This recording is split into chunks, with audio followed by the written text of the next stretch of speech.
अंबारत में परवाह जो साईं ढक्यो तो रब बन जा अंबारत में परवाह जो साईं ढक्यो तो महबूब मोहम्मद जे सदके मुंडो भरम भलारा रखो तो महबूब मोहम्मद जे सदके मुंडो भरम भलारा रखो तो नहीं शान हिसाब कजा जुल्म जाहिर किताब कजा नहीं शान हिसाब कजा जुल्म जाहिर किताब कजा महबूब खातिर माफ कजा मुंडो दफ्तर दाता दिठो तो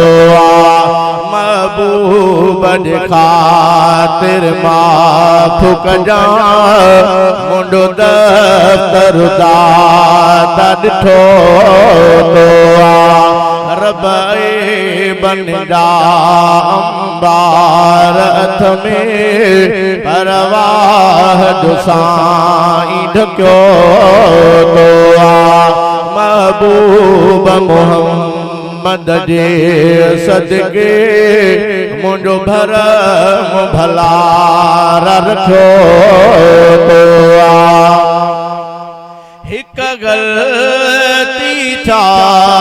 गलतान कय में पंहिंजे जिंदगी सां तूफान कय में हिक गलती था गलतान कय में पंहिंजे जिंदगी सां तूफान कय में तुंहिंजा पूरा न प्यारा फरमान कय में तब मालिक मोहन मटो तो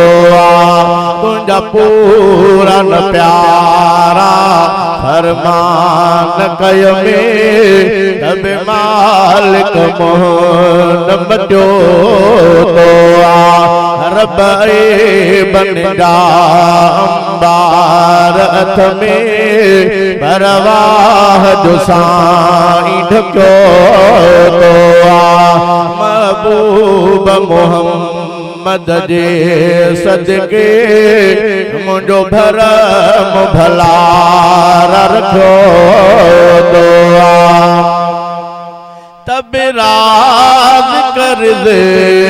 कुरसाई थो पहाड़ मकड़ी